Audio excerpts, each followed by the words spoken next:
So the activity that I am going to show you today will be a semantic map. A semantic map can be used for vocab, it can be used for a lot of other things too. But today I'm going to show you how to use it with vocab. For my example of a semantic map, I am going to be using the word respect and working with the student to kind of get a well-rounded understanding of that word. So they're going to show an example, a non-example, they're going to give the definition, create a picture, and then they're also going to use it in a sentence. Using it in a sentence will really show me that they understand that word. They can give a definition, but that may not mean that they always have a well-rounded understanding of the word. So using it in a sentence really make sure that they have that understanding, along with giving examples and non-examples. An example will really show you that an example of how to use a word, or how they can show the action of using that word. Semantic map can also be used with, it doesn't just have to be used with students who are struggling readers. It can also be used with students who are ahead of benchmark.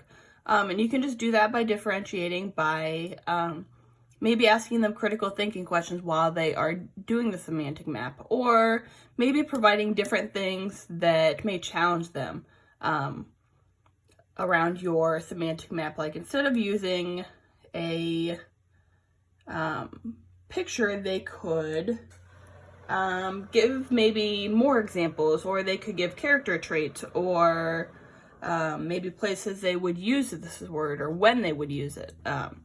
But really, you can challenge the students by really finding different ways to use that semantic map and questions that you can use. So today when I'm using this word, I am going to kind of talk to the student while they are working on it. You could do this as a large group activity. They could pick a word from maybe a book that they are reading, or you can pick a word together and the students can work on their own to work on that same word. If I were to be doing it with a student, I'm going to pretend that I'm doing it during a small group or a one-on-one. So I'm really talking to that student that entire time on the different parts of my semantic map. So today we're going to do a semantic map, and we're going to do it on the word respect. Because when we were reading our guided reading book today, we found the word respect, and we needed a better understanding of really what that word means.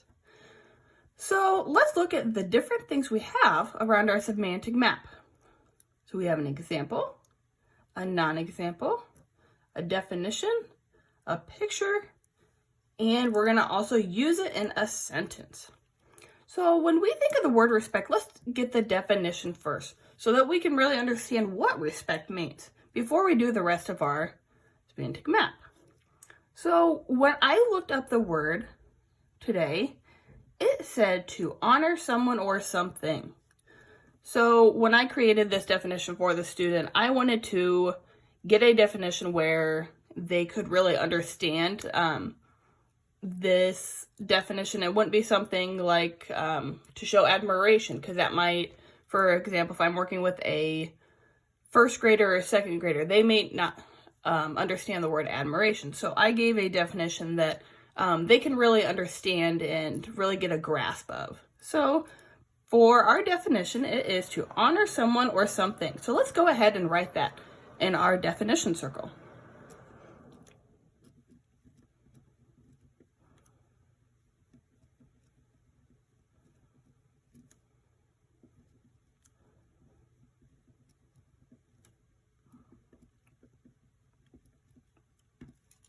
Great job. Now that we know what our definition of this word is, let's go to our examples.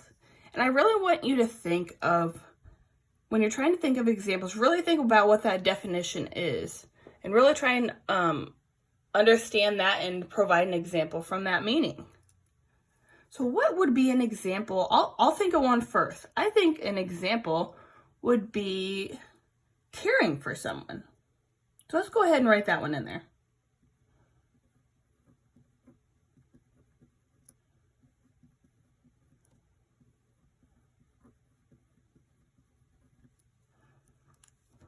So as you saw during this, I just provided an example for the student. You could also have that student pick their own example. But by differentiating, you can be doing like the I do, we do, you do. So I provided an example for them, and then now I'm going to have them show me one so I can see that they understand it. So what would be another example of showing respect? Great, being nice to your friends.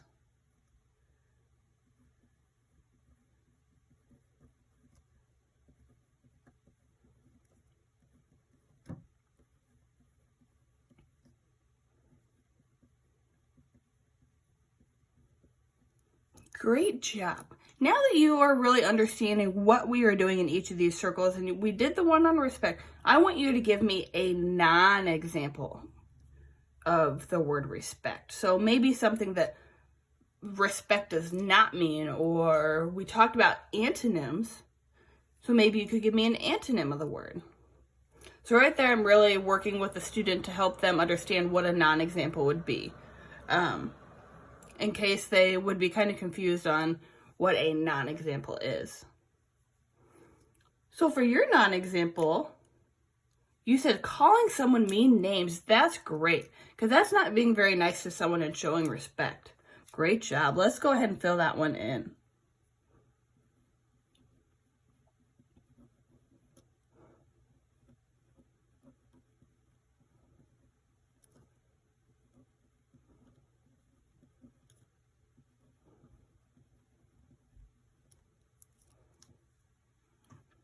Great job. And I would also remind them that while they're filling this out, for example, if they want to, they can use full sentences. They don't have to. During mine, I've been using little short sentences. If you're really working with those students on what a full sentence is and really creating those full sentences during your writing time, you can really push them to make sure that they have full, complete sentences while they are writing theirs. So let's go ahead and go to where we are going to use it. So we are going to use it in a sentence. So really make sure that you have that word in that sentence, and you really can kind of tell what that word means from what that sentence says. So let's go ahead, and I want you to maybe think, for when you're using this word, maybe you can think of a way that you have shown respect. And then that might help provide you an example of that you can use it in a sentence. So right there, I was really helping that student understand a way that they could use it. And by asking them to tell me a way that they have showed respect, that helps pull from their personal life and really helps them grasp that definition. And it will also help that better stick in their memory and help them remember this word a lot better, because they were able to pull an example from their own life. So what is your sentence that you've picked for us today, that you've used it in a sentence?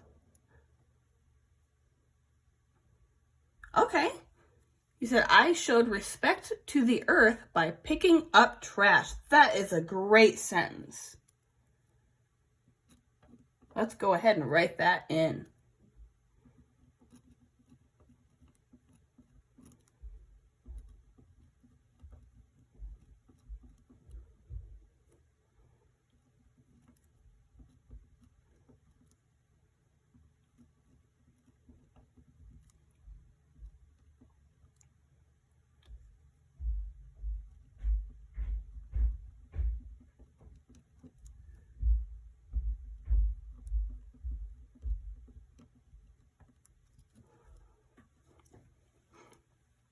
Great job. Now we are going to do a picture. If you want, you can use maybe a picture of maybe what your sentence would look like.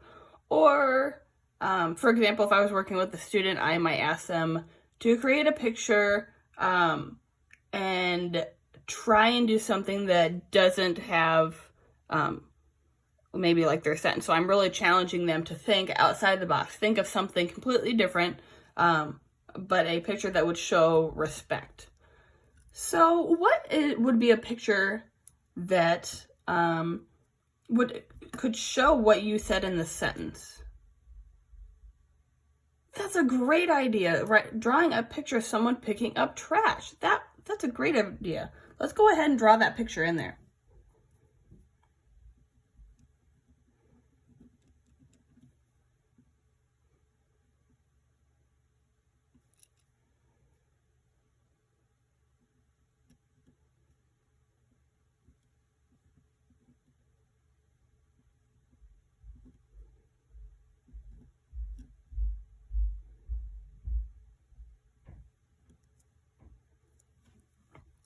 Now, how did you show me that you were picking up trash in your picture? Oh, that's great. You showed me that you were picking up trash by picking the trash up off the ground and putting it into the trash can. That is a great example. That really shows me how you're caring for the earth and showing that respect towards the earth.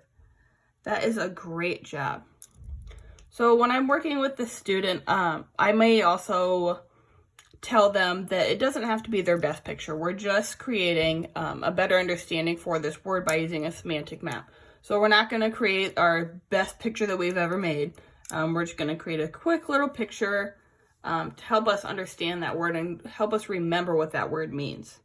So you could basically differentiate for this semantic map using either a more challenging or simpler definition.